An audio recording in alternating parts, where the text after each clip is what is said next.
ძალიან ადრე არსებული მოდელია. რეალურად ამითი ჩვენ ვფიქრობთ, რომ ბევრად ოპტიმალური იყოს გამგეობების მუშაობა, იმიტომ რომ დამეთანხმებით ისანი სამგორი, რომ ავიღოთ ან მაგალითად გდანი ნაძალადევი, რაოდენობრივად გდანი ნაძალადევი არის ბათუმისა და ქუთაისის ერთად აღებული ხელა. აქედან გამომდინარე ერთი გამგეობის ფარგლებში ყოველთვის და ეს მუდმივად ახლა სამუშაო პრაქტიკიდან მუდმივად ეს პრობლემა ჩანდა, რომ გარკვეული ხარვეზები იყო ხელმისაწვდომობის თვალსაზრისითაც, მობილობის თვალსაზრისითაც, ამიტომ ჩვენ ვიფიქრეთ, რომ ოპტიმალური იქნებოდა 10 რაიონი დაგვეყო. ის 10 რაიონი, რომელიც საზოგადოებამ უკვე დიდი ხანია იცის, ანუ აქ რაიმე ახალი ცვლილება, ანუ ახალ სახელწოდებებთან, ან რაიმე ახსიახლესთან ამ გაგებით არ აქვს საქმე, აქ არის საუბარი, მაგალითად გდანი ნაძალადევი იქნება ცალ-ცალკე, გდანი ცალკე, ნაძალადევი ცალკე, ისანი სამგორი, რომელიც ასევე ცალკე აღებული ქუთაისის, რუსთავის და მეგონი ბათუმის ერთად აღებულის ხელაა.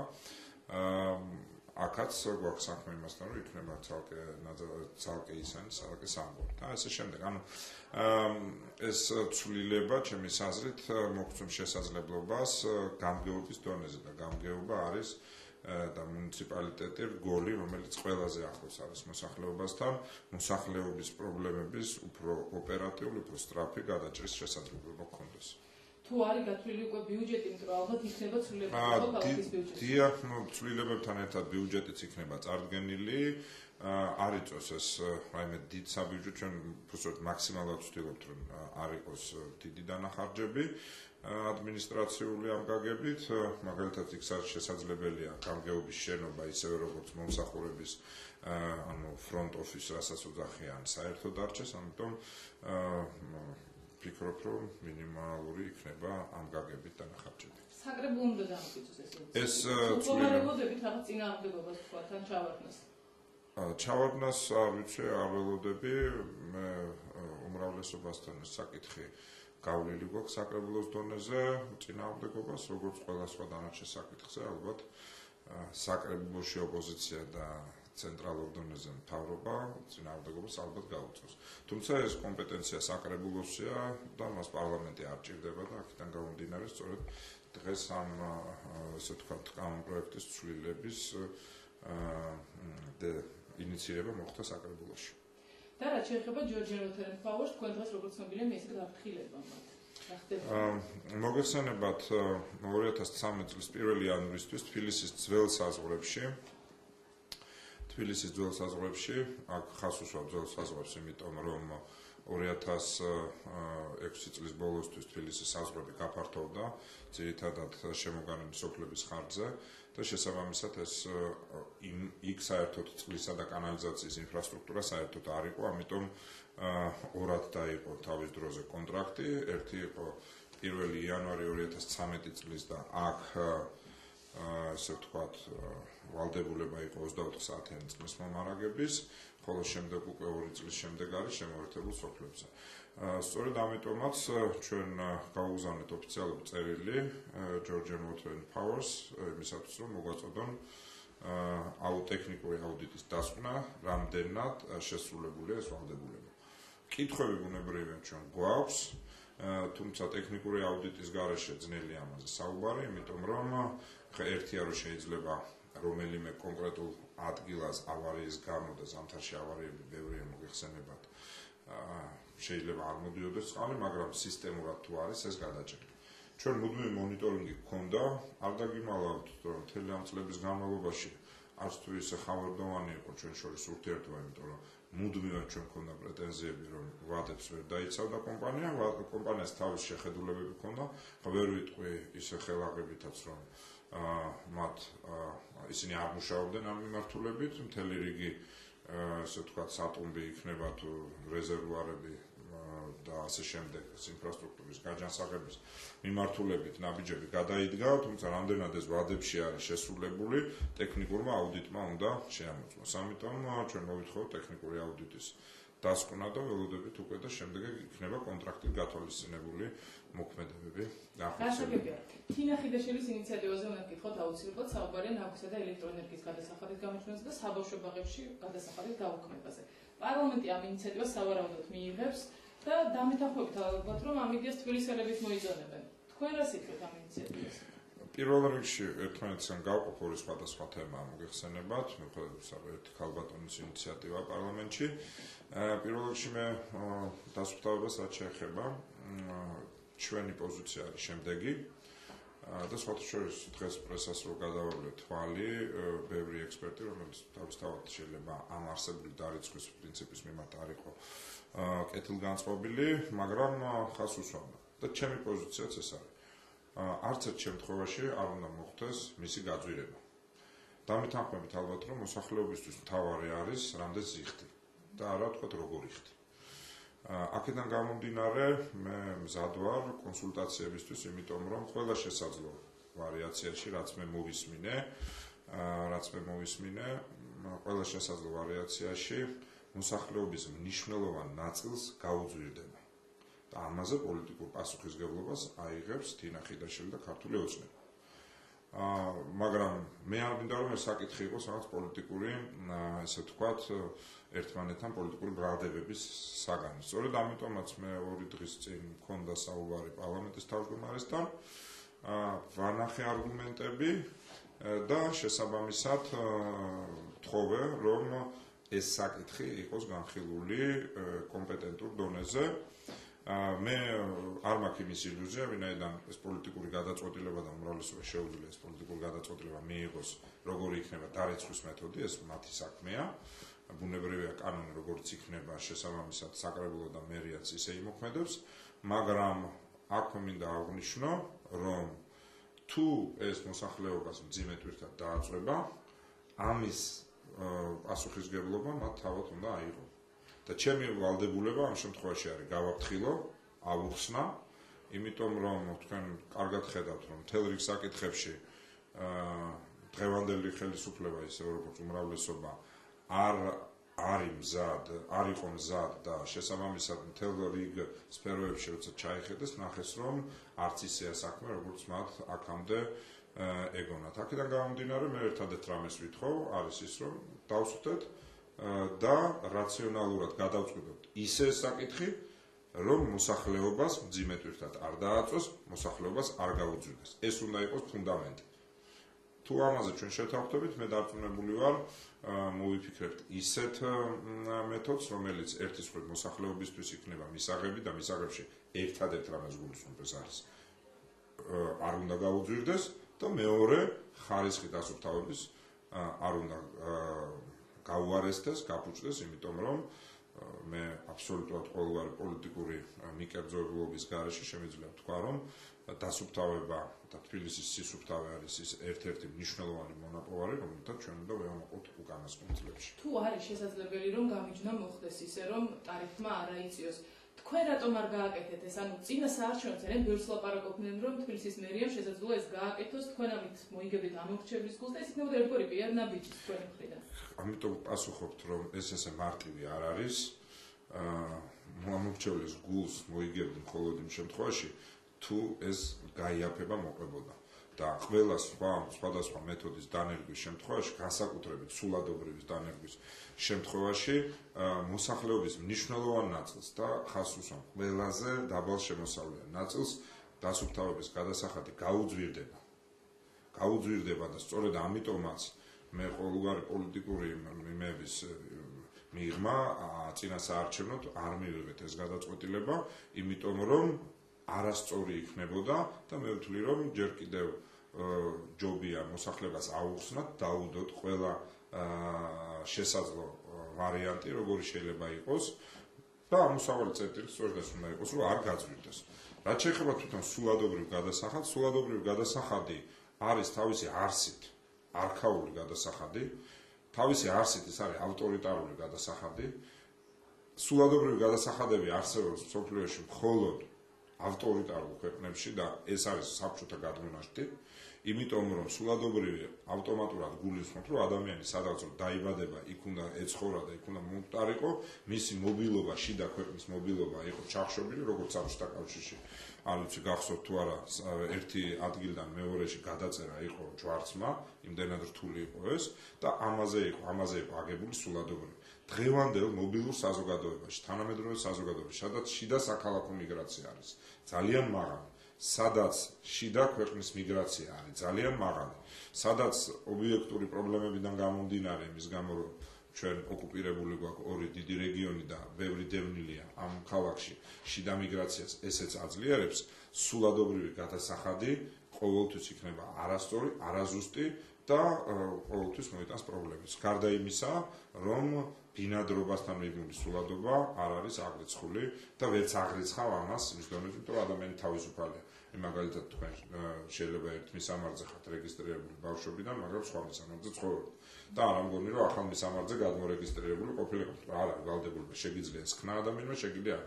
ამიტომ არც საჯარო სამოქალაქო რეესტრს არ აქვს ზუსტი მონაცემები, გარდა იმისა, რომ მაშინ სამოქალაქო რეესტრი ვალდებული იქნება ყოველთვიურად დასუფთავების კომპანიას უფასოდ მიაწოდოს განახლებული ინფორმაცია. და თუ ეს ფასიანი იქნება, მაშინ ეს ტარიფში უნდა აისახოს. ამიტომ ეს არ არის ესეთი მარტივი საკითხი და მე მზად ვარ კონსულტაციებისთვის, ისევე როგორც ხელმისაწვდომი გავხადო იმ ჯგუფისთვის, რომელიც უმრავლესობიდან ამ თემაზე მუშაობს, ყველა მონაცემი, სტატისტიკა და მივიღოთ გონივრული გადაწყვეტილება.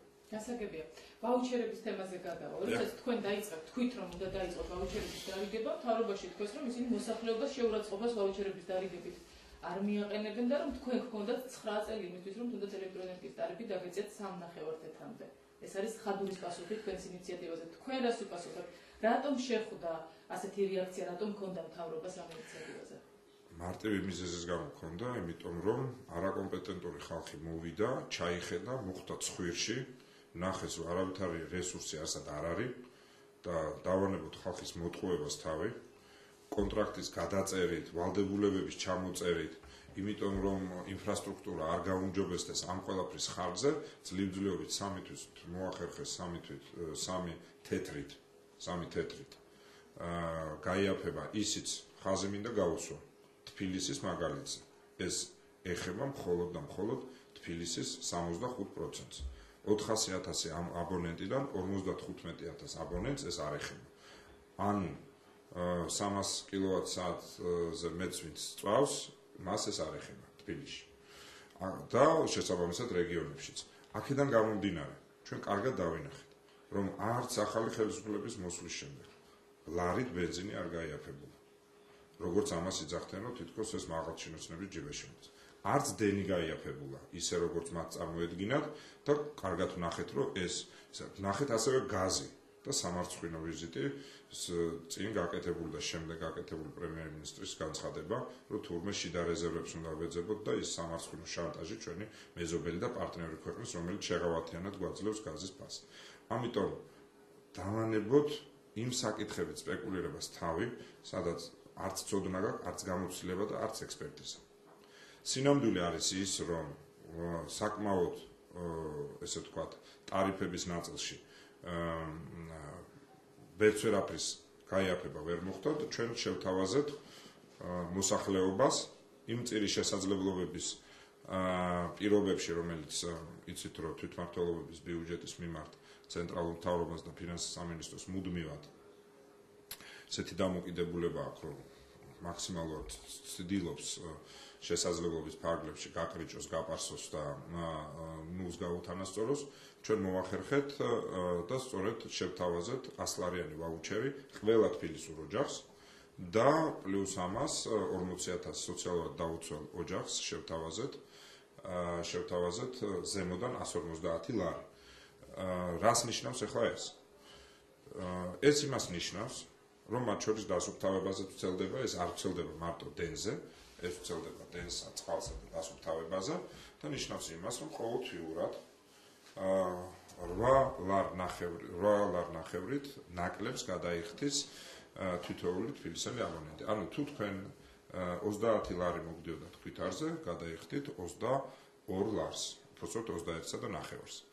მაშინ, როდესაც იმ ვითომ გაიაფებით, რაც მთავრობამ შემოგთავაზა, ეს არის მხოლოდ 3 ლარი და ნახევარი, ისიც არა ყველა თბილისელისთვის ხას უსვა. სწორედ აქ არის ლაპარაკი ამაზე, რომ ეს სისტემა, რომელიც ჩვენ შევთავაზეთ, ეს არის ისეთი დახმარება მოსახლეობის, ისეთი შეხიდება მოსახლეობის, რომელიც არ ავნებს სისტემას. და ის, რაც გააკეთა ცენტრალურმა მთავრობამ დღეს, ეს აისახება სამწუხაროდ სისტემას. იმიტომ რომ პრობლემა რაში მდგომარეობს?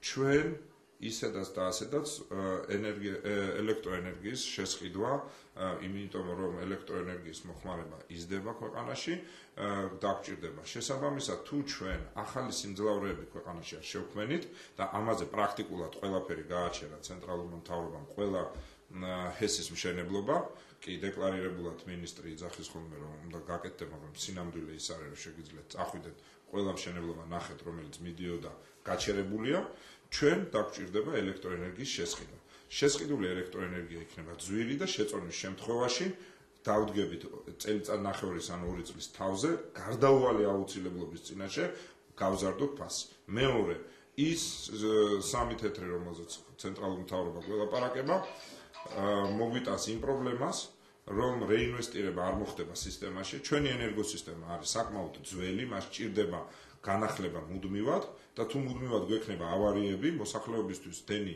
ავარიის გამო არ არის, თუ იმის გამო, რომ ცუდი მენეჯმენტია, მნიშვნელობა არ აქვს. თუ არ არის დენი, არ არის დენი. ამიტომ პრობლემას გრძელვადიან პერსპექტივაში ეს გადაწყვეტილება ენერგოსისტემას მოუტანს პრობლემებს. გრძელვადიან პერსპექტივაში. ამიტომ ერთადერთი სწორი გამოსავალი იყო, მე შევთავაზე კიდე ცენტრალურ მთავრობას, ნუ დაარქმეთ თუ გინდა ვაუჩერს, იმიტომ რომ ყველაფრის სტიგმატიზაცია ხდება, გეგმებით ვაუჩერი რაღაც კეთროვანია და დაარქვით რაც გინდათ, მაგრამ აიჩეთ ის გზა, რომელიც მოსახლეობასაც დაეხმარება და სისტემასაც არ დაანგრევს. ეს გზა სულ რაღაც დაჭირდებოდა 60 მილიონი, რომ 8 და 10 ლარამდე შეღავათი მიეღო ყველა საქართველოში მაცხოვრებელ აბონენტს ელექტროენერგიას. აქედან გამომდინარე, მე მიმაჩნია, რომ მათ ეს არასწორი გადაწყვეტილება მიიღეს, თუმცა თავისთავად ხა მოწინააღმდეგე იმისა იმ გადაწყვეტილებისა, რომ რამე გაიარდეს, ბუნებრივი არავინ არ არის.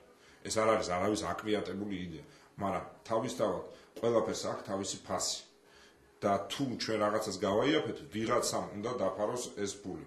და აი ვინ არის ეს, ვინც ამას დაფარავს? ჯერჯერობით ყველას უნდა იმედი, რომ ივანიშვილი თავის ჯიბიდან დაფარავდა, მაგრამ ჩვენ რაც ვნახეთ, აქამდე არის მხოლოდ ის, რომ კახეთისთვის გამოყოფილი 80 მილიონი წაიღო მან უკან სახში დაიდო. ჯერჯერობით ვხედავთ მხოლოდ ამას. ბიუჯეტს რაც შეეხება, ბიუჯეტს სერიოზული პრობლემები ექნება.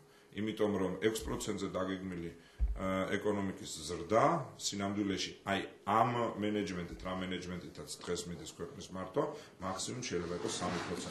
ეს უკვე ნიშნავს დაახლოებით 200-დან 300 მილიონამდე გარღვევას. ამიტომ პრობლემები ჩვენ გვექნება და ეს არ არის ჩვენი სურვილი, ბუნებრივია, მაგრამ ეს არის იმ არასწორი ქმედებების, იმ კასკადის, იმ არასწორი ქმედებების შედეგი, რომელიც სამწუხაროდ ამ ახალმა მთავრობამ ამ 2 თვის განმავლობაში მოახერხა.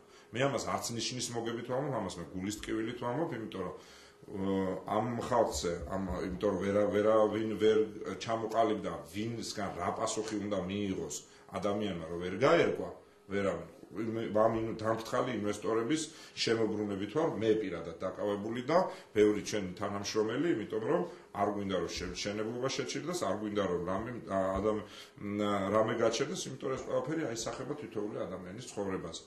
სამწუხაროდ, რასაც ჩვენ ვხედავთ, ჯერჯერობით მთავრობას არც ეკონომიკური პოლიტიკა აქვს, არც საგარეო პოლიტიკა ჩამოუყალიბებია და ძალიან სახიფათო სიმპტომებს ვხედავთ საგარეო პოლიტიკაში და საშინაო პოლიტიკა საერთოდ არ არსებობს, იმიტომ რომ რეგიონების დონეზე ვხედავთ ჩვენ სრულ ვაკხანალიას, პრაქტიკულად ყველა საკრებულო, ყველა რაიონი პარალიზებულია და აი არაფერი არ ხდება. ვაუჩერების დარიგება უკვე დაიწყო, მერია, რამდენად ცნობილია, თუმცა რამდენად ვიცით ეს ხდება კატეგორიების მიხედვით, იქნება აუხსნათ პირველი რადიოს მსმენელს, როგორ მოხდება ვაუჩერების დარიგება, როდესაც ვაუჩერი ჩვენ ამ შემთხვევაში ვარიგებ ძალიან გამარტივებული მეთოდით, ეს არის პრაქტიკულად თითოეული აბონენტისთვის დარიცხული, მის სააბონენტო ანგარიშზე დარიცხული თანხა. მაგალითად, თქვენ როდესაც მოგივათ ქვითარი, ეს ქვითარი იქნება, ამ ქვითარში იქნება დენის ნაწილში მითითებული ვაუჩერი დაფარული 8 ნახევარი, დასუფთავების ნაწილში დაფარული და წყლის ნაწილში. ანუ პრაქტიკულად თუ თქვენ ქვითარი მოვიდა 30 ლარზე მითითებული იქნება მინუს ვაუჩერის თანხა და უკვე საბოლოოდ მითითებული ის თანხა რაც უნდა გადაიხადოს. ანუ პრაქტიკულად ვაუჩერის ესე მიღება, დარიგება ამ ფორმით ჩვენ არ წავედით, ეს არ არის PR აქცია, ეს არის ძალიან საქმიანი, მარტივი მეთოდი იმისა, რომ ესე ვთქვათ, მოსახლეობამ თავის თვითონ ნახოს ქვითარზე თუ რა განსხვავებაა თქვა ვაუჩერი და ვაუჩერის გარეშე. გასაგებია. თქვენ მთავრობას გაუგზავნეთ ღია შეკითხვები. ხომ არ გიპასუხოთ ვინმე მთავრობიდან და თქვენ გითხოდით რამდენიმე კითხვაზე პასუხს საუბარი კოკაბუნცაძე რატომ დაინიშნა რკინიგზის სამეთვალყურეო საბჭოს თავმჯდომარედ, ლევან ჩიკვაიძე საქართველოს ფოსტის სამეთვალყურეო საბჭოს თავმჯდომარედ, საუბარი იყო ეკა ბესელიას ხმარზეც, რომელიც პროკურატურაში მაღალ თანამდებობაზე დაინიშნა. ხომ არ იყო რამე პასუხი მათი მხრიდან? პასუხი მე მგონი დღეს რაღაც ბელეტრისტიკა წავიკითხე საინფორმაციო სააგენტოებში ქართული ოცნების ფრაქციიდან ალბათ ეს იყო მათი პასუხი. სინამდვილეში მე ცალკე აღებულ ადამიანს არავის არ უწუნებ, მაგრამ როდესაც საუბრობთ კომპეტენციაზე, როდესაც საუბრობთ დანიშვნის წესზე, როდესაც საუბრობთ ესე ვთქვათ სამსახურში მიღებისა და განთავისუფლების წესებზე, ჩვენ გარკვეული სტანდარტი ამ გაგებით შეიქმნა.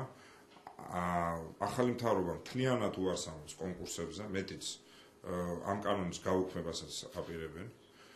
ეხლა იწყება დღეს რეორგანიზაცია ყველა სამინისტროში და დაახლოებით ალბათ 3000-დან 4000 ადამიანამდე თბილისში სამსახურის გარეშე დატოვებენ.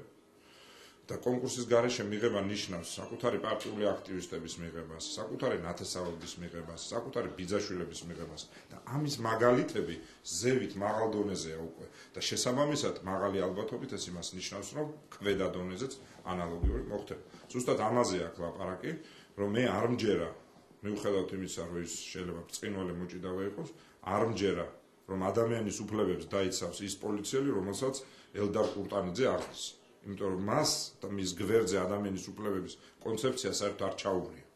და ასე შემდეგ და ასე შემდეგ. არ მჯერა იმ პროკურორის, რომელიც თავის დროზე თამის გამოა გაგდებული, რომ დღეს ბრალდებრად გვევლინება. და მხოლოდ იმიტომ არის პროკურორი, რომ ის დეპუტატის ქმარია. არ მჯერა იმ სამართლიანობის, როდესაც ბენზინზე საუბრობდა მთელი წინასაარჩევნო პერიოდი ქართული ოცნება და დღეს მანანა ყობახიძის ქმრის ძმა ლუკოილის ვიცე-პრეზიდენტი ხდება და ლუკოილი იგებს სხვადასხვა ტენდერებს. არ მჯერა ამის და ტყუილია ეს. და ამაზე აქვს საუბარი. რომ ეს ყველაფერი იღებს აზვირთებული იმის სახეს. ამაზე აქვს ლაპარაკი, რომ შეიძლება გაივლის ეს ეიფორია და მორალის კითხვის დრო და რეალურად საქმეების კეთების დრო დადგება. და რეალურად მე ეჭვება რომ მთელი სამართალდამცავი სისტემა დღეს გადასულია პოლიტიკური ოპონენტების დევნას. და როდესაც ამდენი ამინისტრირებული გამოდის, ბუნებრივია ლეგიტიმური ეჭვი მიჩნდება, რომ ამ სამართალდამცვის ამ სისტემას, რომელიც დღეს ჩვენ გვაქვს, ეს სამართალდამცვის სისტემა ვერ მოახერხებს ამასთან გამკლავებას. და ეს ლეგიტიმური ეჭვია და ლეგიტიმური წუხილია, იმიტომ რომ ეს თითოეული ჩვენთაგანის, თითოეული ადამიანის, რომელიც ამ ქალაქში და ქვეყანაში ცხოვრობს, მის უსაფრთხოებაზე აისახება. ეს არის გულისტკივილი, თორე არა ის, რომ თქვათ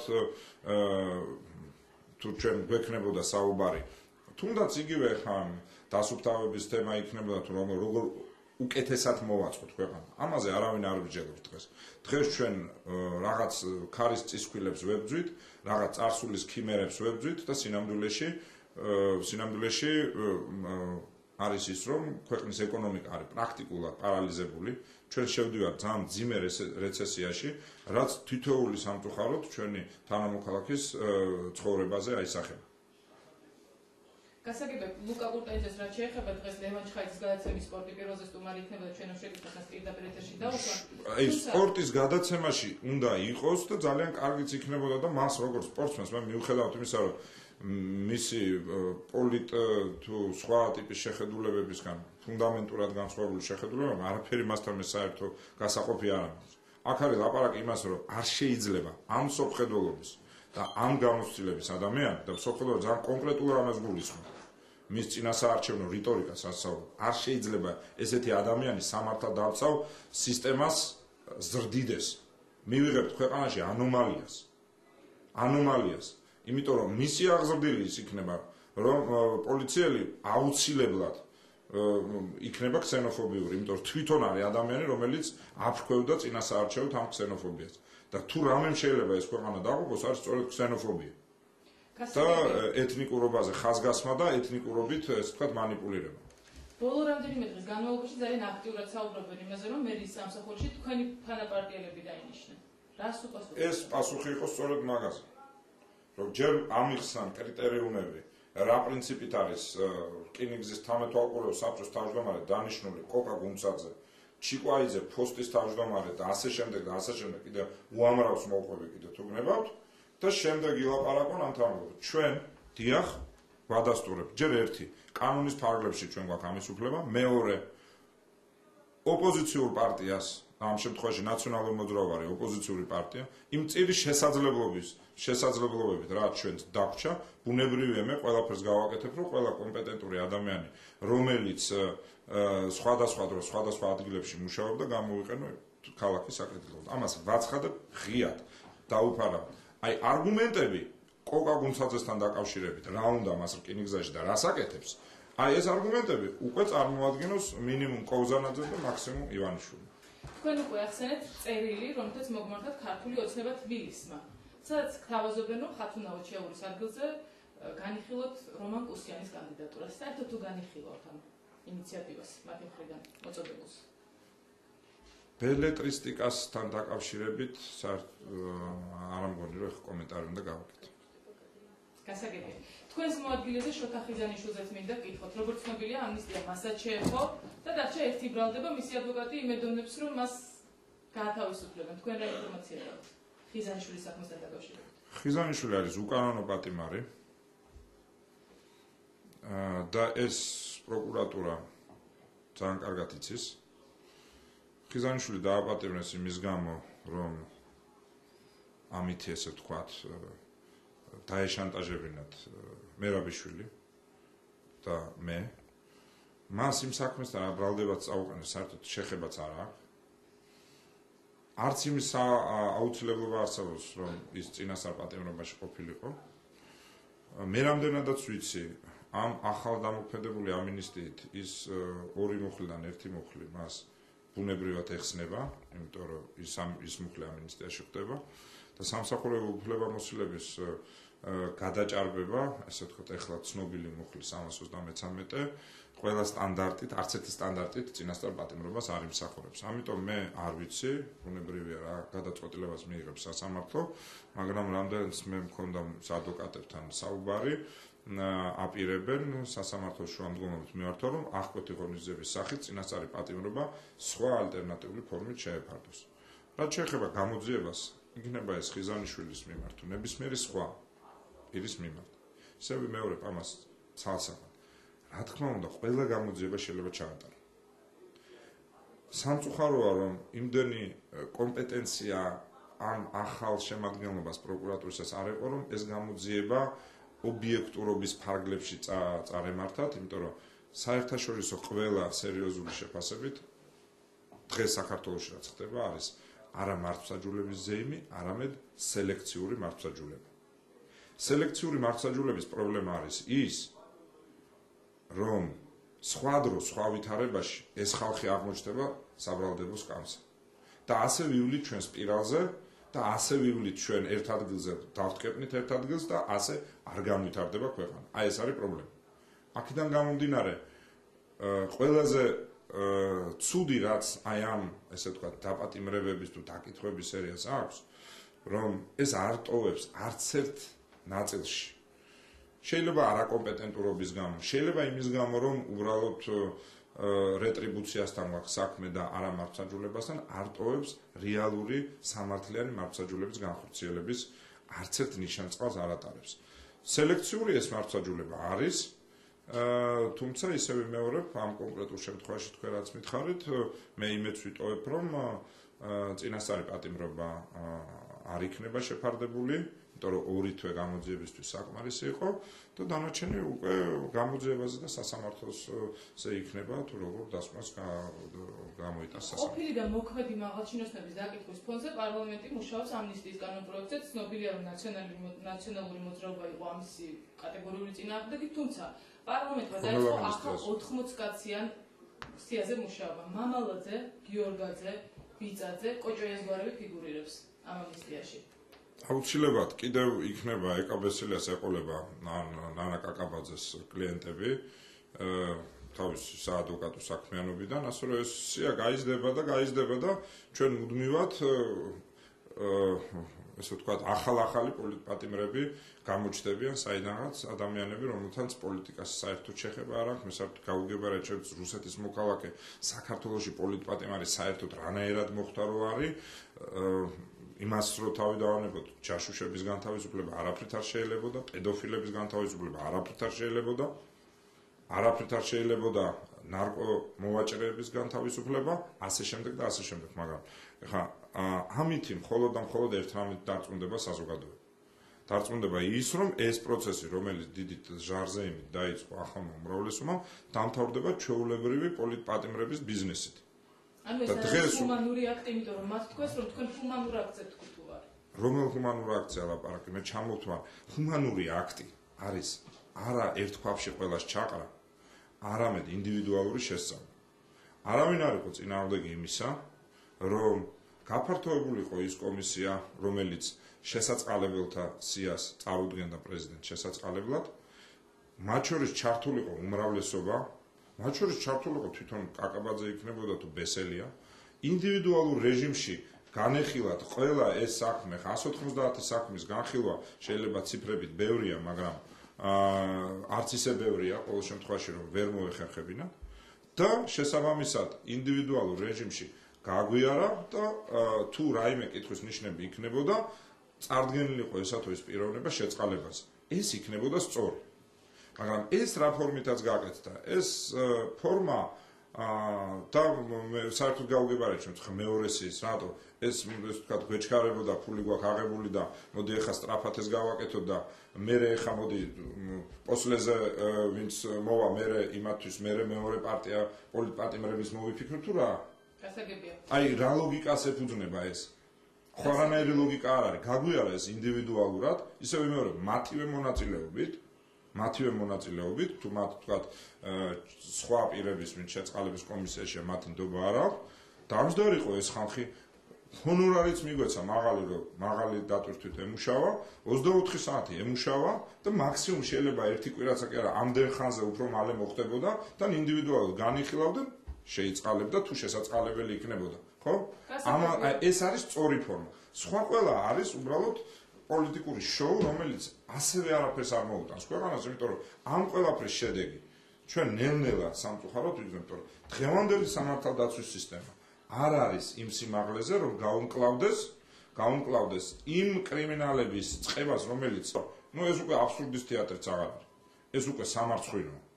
და თუ მას გუცვლად უნდა პოლიციის მუნდირის დაცვა და თუ მას უნდა პოლიციის ღირსების დაცვა, მაშინ პოლიცია ამ ორ თვეში არ უნდა აკეთებდეს იმდენ სისულელეს, რამდენიც შეიძლება 9 და 20 წლის განმავლობაში არ გაუკეთებია. ანუ და გოჩიაშვილის დაკითხვაზე დღეს მშობელთან ერთად იყო. ჯერ ესეთ პრობლემები იყო ძმასთან დაკავშირებით, რომელიც არასრულწლოვანი არ არის და მასთან დაკავშირებით იყო პრობლემები და სამწუხაროდ ეხა ეს იმიტომ რომ ცნობადი ადამიანია გამჟღავნდა და რეზონანსი აქვს, უამრავი ინფორმაცია მოდის, რომ პოლიციის განყოფილებებში იქცევიან საზიზღრად.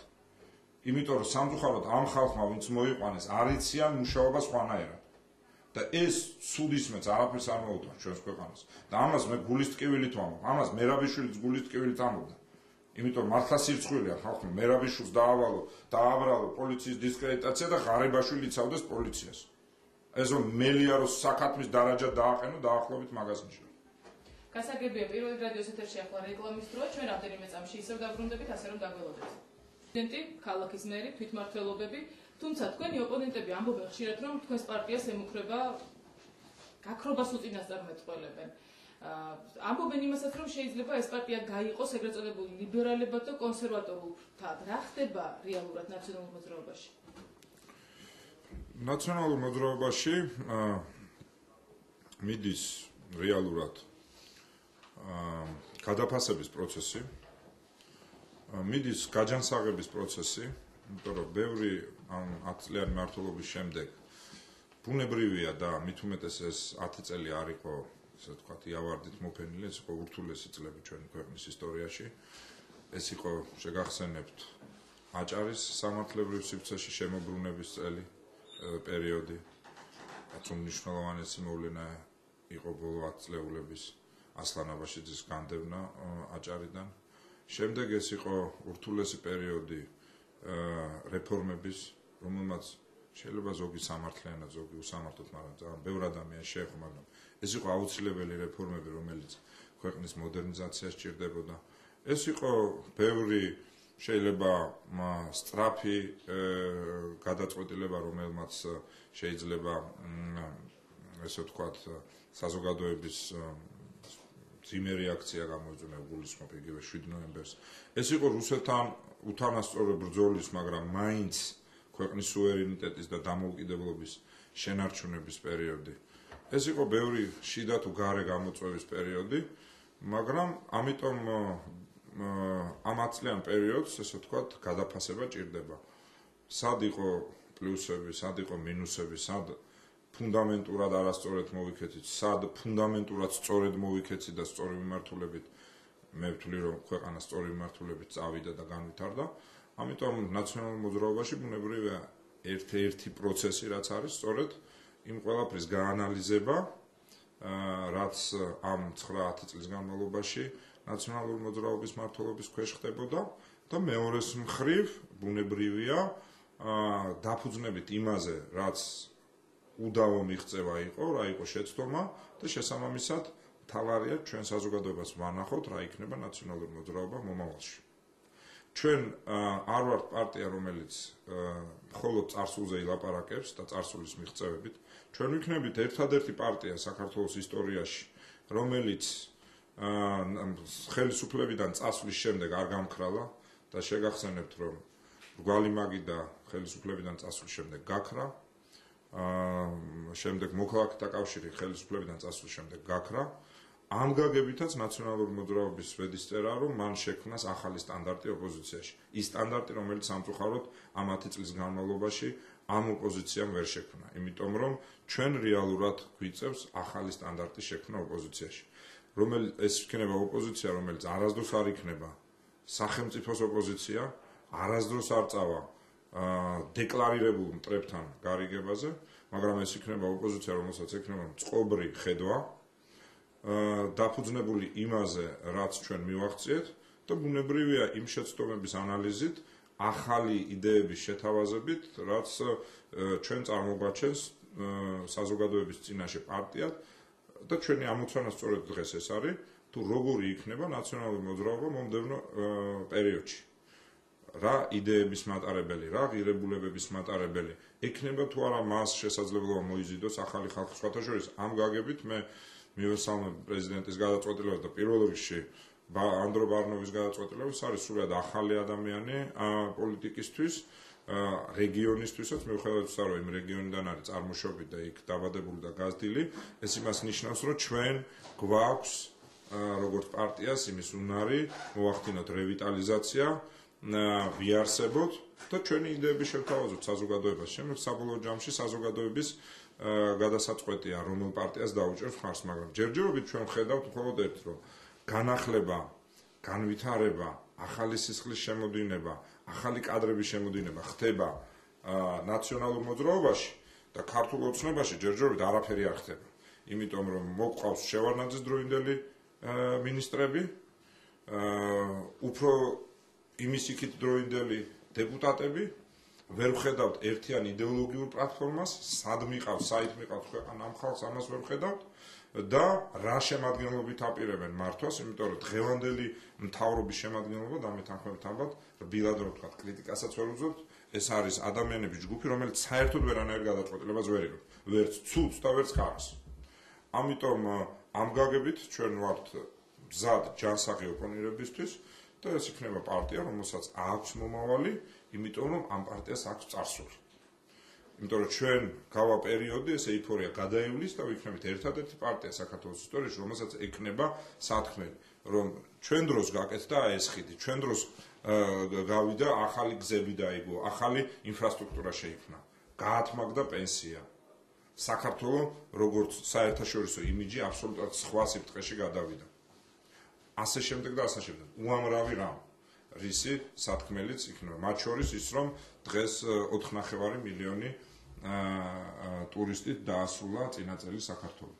რაც რეალურად არის პრაქტიკულად თუ სწორედ წაიყვანს ახალი მთავრობა პოლიტიკას 2 წელიწადში ჩვენ საბჭოთა პერიოდის მონაცემებს გადავაჭარბებთ.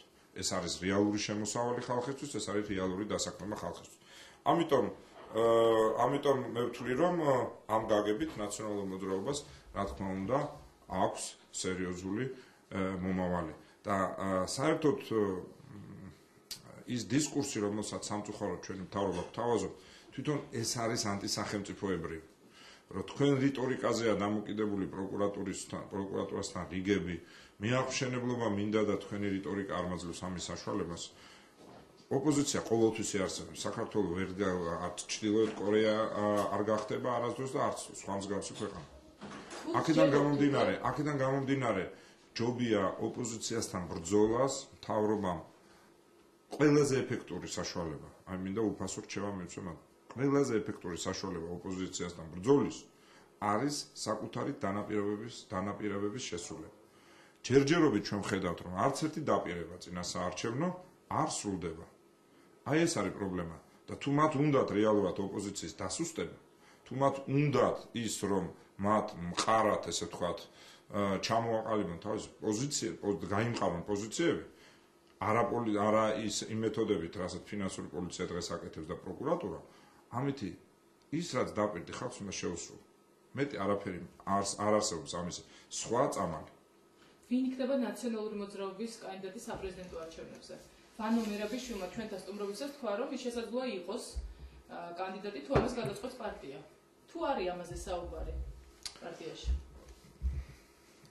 სიმართლე გითხრათ მე ცოტა ადრე მეჩვენება ამაზე საუბარი შესაძლოა ეს იყოს ვანო მერაბიშვილი შესაძლოა იყოს ეს დათო ბაქრაძე 100% შემიძლია გითხრათ რომ მე არ ვიქნები იმიტომ რომ მე იმ საქმეს რასაც ვემსახურებ და ვაკეთებ მომწონს და მინდა რომ ბოლომდე მივიყვანო და კიდევ წელიწად ნახევარია ადგილობრივ არჩევნებამდე დარჩენილი და არის ძალიან ბევრი პროგრამა და ძალიან ბევრი იდეა რომელიც ჯერ კიდევ განსახორციელებელია და გასაკეთებელია ამიტომ მე მიმაჩნია რომ ჯერ ადრეა ზოგადად დასახელება პრეზიდენტობის კანდიდატი შეიძლება იყოს სრულად ახალი კანდიდატი ისე ვიმეორებ განსხვავებით ჩვენი ოპონენტებისგან ჩვენ ვართ პარტია რომელიც დღესაც კი აქვს იმის უნარი რომ მოიზიდოს ახალი კადრები და ახალი სისხლი.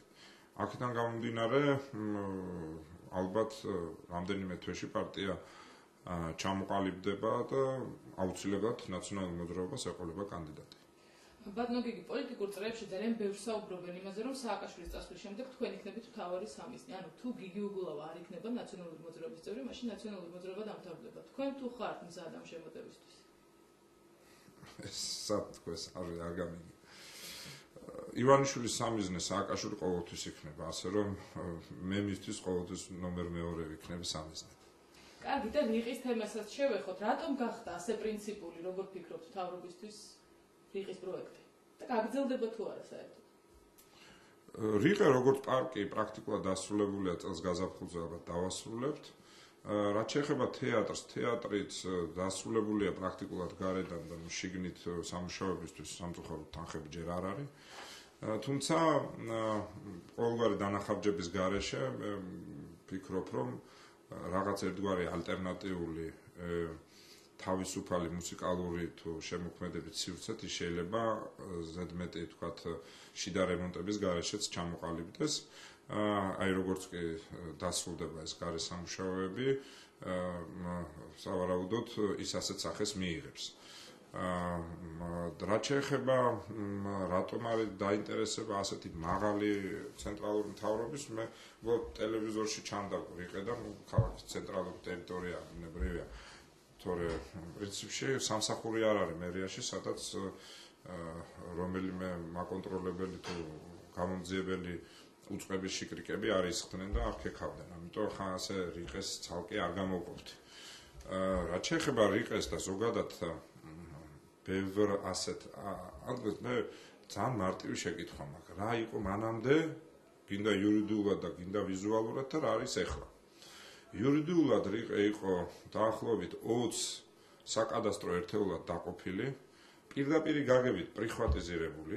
მაგალითად ერთ კურიოზს გეტყვით, რიყის ერთ-ერთი მონაკვეთი ზესტაფონის რაიონის სასამართლოთი იყო დასაკუთრებული. ერთი ნაწილი გურჯაანის სასამართლოთ და ზესტაფონის და გურჯაანის სასამართლოს ქვემდებარეობაში როგორ მოხდა ქალაქის ცენტრში მდებარე მიწა, ამის ახსნა სრულიად ფანტასმაგორიული რამეა, იმიტომ მოხდა რომ იქ იმერეთის ოდა იდგა და ამიტომ დაექვემდებარა ზესტაფონის სასამართლოს, იქ კახურის სახლი იდგა გახსოვთ ადრეს კომუნისტების პერიოდიდან და შესაბამისად გურჯაანის სასამართლოს.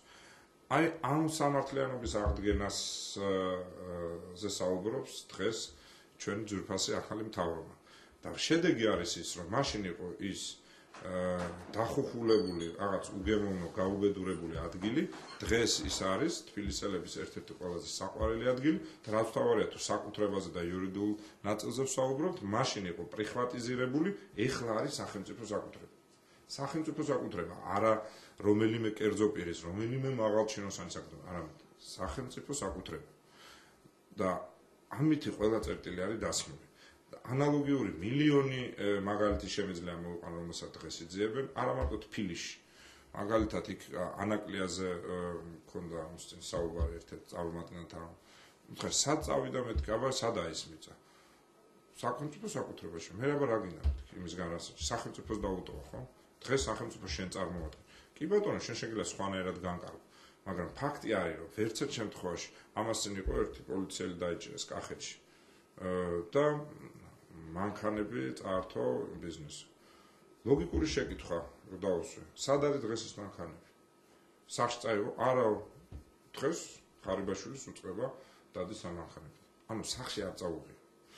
ანუ აქაც ძალიან ბევრ ეხლა მიდის ბევრი რამის დემითოლოგიზაცია. იმ მითების, რომელსაც ოპოზიცია მთელი ამ წლების მანძილზე კვებავდა, მოსახლეობას დღეს თვითონ ცდილობენ და სამწუხაროდ თვითონ არიან ამ მითების ტყვეობაში. სანამ სწრაფად არ გამოვიდნენ ამ მითების ტყვეობიდან, ეს ქვეყნისთვის იქნება ცუდი, იმიტომ რომ ქვეყანას ჭირდება მთავრობა, რომელიც მართავს და არა მითების ტყვეობაში. ჩვენი შეცდომა რაც შეეხება, ჩვენი შეცდომა და ამას აბსოლუტურად გულწრფელად შემიძლია გითხრათ იყო ის, რომ ჩვენ მთელი ეს მოედანი დებატების თუ დიალოგის დაუთმეთ მათ. ისინი საუბრობდნენ, რომ იქ ლარი ბენზინის ვიღაცის წილშიზეს, ისინი საუბრობდნენ, რომ ვიღაც არის კაჭჭამია, ისინი საუბრობდნენ, რომ იქ აი ის იმისია, ეს ამისია და დენის ტარიფში ამდენი ის არის. ჩვენ იმდენად ვთვლიდით, რომ კარგ საქმეს ვაკეთებდით, რომ ამის ახსნასაც არ ვთვლიდით საჭიროდ, რაც როგორც აღმოჩნდა შეცდომა იყო. ჯობია ნაკლები გააკეთო, მაგრამ ბევრი აუხსნა, ვიდრე ბევრი გააკეთო და საერთოდ არავის არაფერი არ აუხსნა. ეს ობიექტურად შემიძლია ვთქვა, რომ იყო შეცდომა. ამიტომ მთელი ის მოედანი მათი, მაგრამ მეორეა, რომ დღეს ეს პრობლემაა, იმიტომ რომ ეს ხალხი, ვინც დღეს ქვეყანას მართავს, მითების ტყვეობაშია, თავის თვითონვე შექმნილი საკუთარ მითების ტყვეობაში.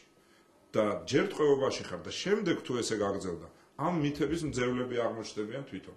მაგრამ ამ ყველაფერში გაიჭყლიტება არა რომელიმე პოლიტიკოსი, იჭყლიტება ხალხი და იჭყლიტება ქვეყანა. ეს არის ყველაზე გულსატკენი, რაც კი დღეს ხდება, თორე არა ის, რომ ვიღაცას იჭერენ, არა ის, რომ ვიღაცას კითხავენ. ეს მეათე ხარისხოვანი 2-3 თვე და მაქსიმუმ და ამას ყველაფერს თვითონ მიხვდებიან, რომ არანაირი სარგებელი არ მოაქვს ქვეყნისთვის, არც მათთვის და არც არავისთვის.